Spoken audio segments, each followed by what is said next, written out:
वाकई लाहौर लाहौर ही है। आप अगर नहीं मानते तो अभी आप मान जाएंगे। जुलाई की बात है और ये हमने यहाँ पर शो में भी कवर किया था कि लाहौर के काना टाउन के इलाके में एक बहुत बड़ा मतलब बिगर देन नॉर्मल ड्रोन आके क्रैश लैंड करता है किसी खेत में। अब जाहिर है लोग आए कि यार ये क्या हो रहा है, तो पता लगा कि उस ड्रोन में कोई 6 किलो हेरोइन थी और कहा जा रहा है कि कई लाखों का माल है। मुझे नहीं पता कि मैं हेरोइन चीज नहीं हूं, मुझे नाम नहीं पता हेरोइन का, लेकिन ठीक ठाक अमाउंट था।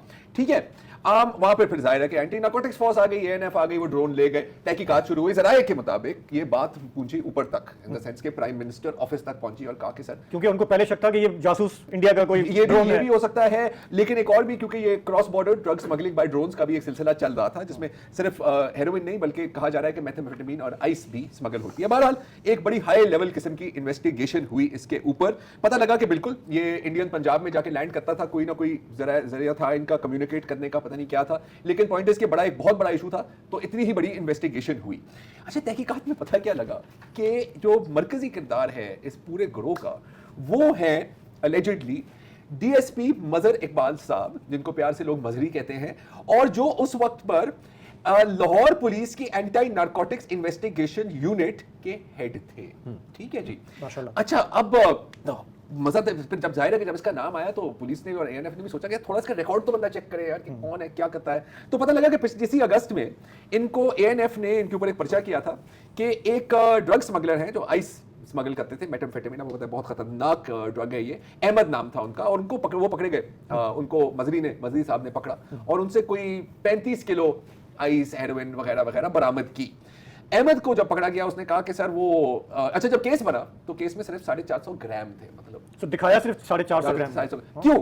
क्योंकि अहमद का कहना है कि सर मैंने थोड़ी सी एक रकम अदा की थी, कोई ज्यादा नहीं, यही कोई 8 करोड़ रुपए, 8 करोड़, 7.5 8 मतलब 19-20 भाइयों में 50 लाख, क्या बड़ी बात है। तो और ये मैंने दिया मजहरी साहब को। 35 केजी उस 8 करोड़ की वजह से 450 ग्राम में तब्दील हो गया। अब इसकी हम रेट भी लगा सकते हैं, लेकिन इतनी मेरा ख्याल है कि हम लोगों में नहीं है सलाहियत। तो फिर एक और बंदा पकड़ा गया, फयाज। उसने कहा कि जी असल में आप जानते नहीं है मैं कौन हूं, मैं तो मजहरी साहब का फ्रंट मैन हूं और मैं तो कई सालों से हम ये क्रॉस बॉर्डर्स ट्रेड कर रहे हैं। तो लोगों ने कहा कि यार कौन है ये मजहरी, हमको पता क्यों नहीं है, हमें क्यों नहीं पता। तो फिर क्या पता लगा कि मजहर इकबाल साहब को 1994 से लेके आज तक 6 बार डिसमिस किया गया।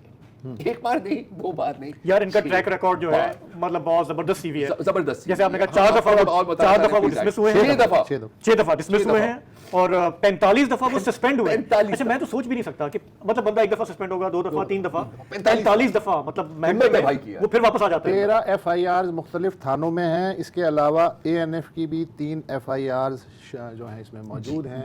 और चूंकि यार मैंने तो तस्वीर देखी, मैं तो बड़ा इम्प्रेस हो ना, कितना बंदा हो तो मजहर इकबाल जैसा पुलिस ऑफिसर वर्णन ना हो। DHA में ये 4 कनाल की माशाल्लाह कोठी में रहते हैं, जाहिर रह रहे हैं, बड़ी अच्छी बात है। इसके अलावा इनके DHA में और भी 8 जो हैं प्रॉपर्टीज घर मौजूद हैं। 125 गाड़ियां ऑन रिकॉर्ड हैं जिन्होंने अपने सर्विस नहीं, कैसे हो सकता है यार। अच्छा, 125 गाड़ियां पहले सुन लो फिर उसके बाद कर लेना। अभी और भी 125 गाड़ियां ऑन रिकॉर्ड हैं जिन्होंने पूरी मुलाजमत के टेन्योर में जो हैं खरीदी हैं, और इस काबिलियत की वजह से उन्हें एक CCP लाहौर थे, उन्होंने एंटी नार्कोटिक्स जो यूनिट है पुलिस का, उसका सरबराह बना दिया। इनसे ज्यादा बेहतर आदमी कौन हो सकता है?